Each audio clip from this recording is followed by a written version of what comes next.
Malawi நாட்டின் துணை ஜனாதிபதி பயணித்த விமானம் மாயம். கண் நோயாளர்கள் தொடர்பில் வெளியான அதிர்ச்சி தகவல்.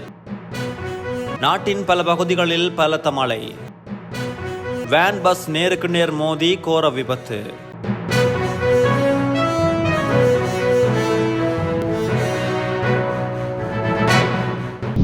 தென்கிழக்கு ஆப்பிரிக்காவில் அமைந்துள்ள மலாவி நாட்டின் துணை ஜனாதிபதி பயணித்த ராணுவ விமானம் காணாமல் போயுள்ளதாக சர்வதேச செய்திகள் தெரிவிக்கின்றன.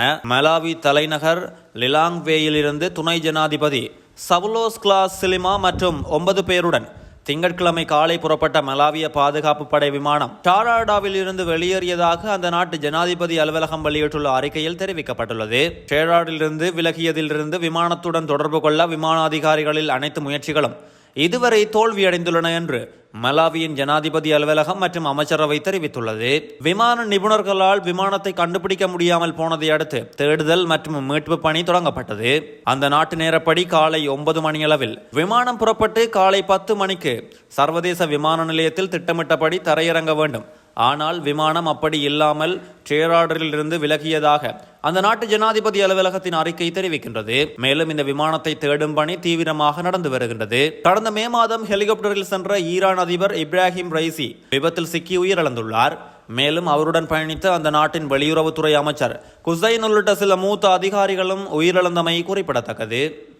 கண் நோயாளர்களுக்கு சத்திர சிகிச்சையின் பின்னர் பயன்படுத்தப்படும் பிரெட்னிசோலோன் கண் திரவத்தின் 21,510 குப்பிகள் தரம் குறைந்ததாக காணப்பட்டதாக கணக்காய்வாளர் நாயகம் குறிப்பிட்டுள்ளார். இந்த கண் திரவத்தை பயன்படுத்தியதன் மூலம் தேசிய கண் வைத்தியசாலையின் 2 நோயாளிகள் முழுமையாக பார்வையற்றவர்களாகவும் நுவரெலியா பொது வைத்தியசாலையின் சுமார் 15 நோயாளிகள் ஒவ்வாமையினால் பாதிக்கப்பட்டுள்ளதாகவும் வைத்திய நிபுணர் டாக்டர் ஜிஜி சமல் சஞ்சீவ தெரிவித்துள்ளார். இந்த பாரதூரமான எதிர்விளைவுகள் ஏற்பட்டு 1 வருடத்திற்கு மேலாகியும் அங்கவீனமற்ற நோயாளர்களுக்கு உறுதியளிக்கப்பட்ட நட்டஈடு வழங்குவதற்கு நடவடிக்கை எடுக்கப்படவில்லை எனவும் கூறியுள்ளார்.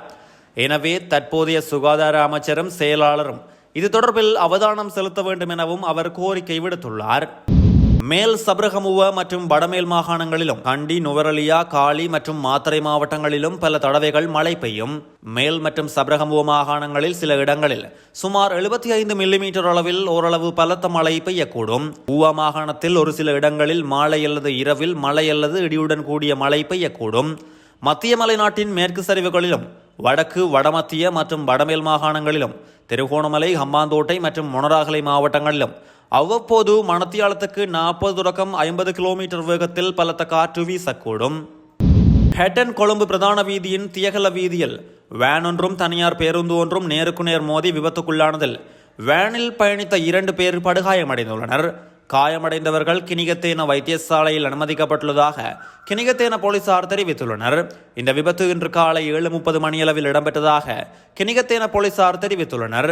கண்டியிலிருந்து ஹெட்டனை நோக்கி பயணித்த தனியார் பேருந்தும் ஹெட்டனிலிருந்து கண்டி நோக்கி பயணித்த வேன் ஒன்றுமே இவ்வாறு விபத்துக்குள்ளாகியுள்ளது. விபத்து தொடர்பில் பேருந்தின் சாரதி கைது செய்யப்பட்டுள்ளதாக கினிகத்தேன போலீசார் மேலும் தெரிவித்துள்ளனர்.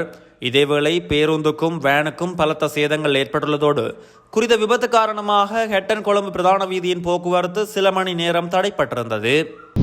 ஜம்மு காஷ்மீர் பகுதியில் கடந்த ஞாயிற்றுக்கிழமை பயங்கரவாதிகளால் நடத்தப்பட்ட துப்பாக்கிச் சூட்டில் 9 பேர் உயிரிழந்துள்ளனர்.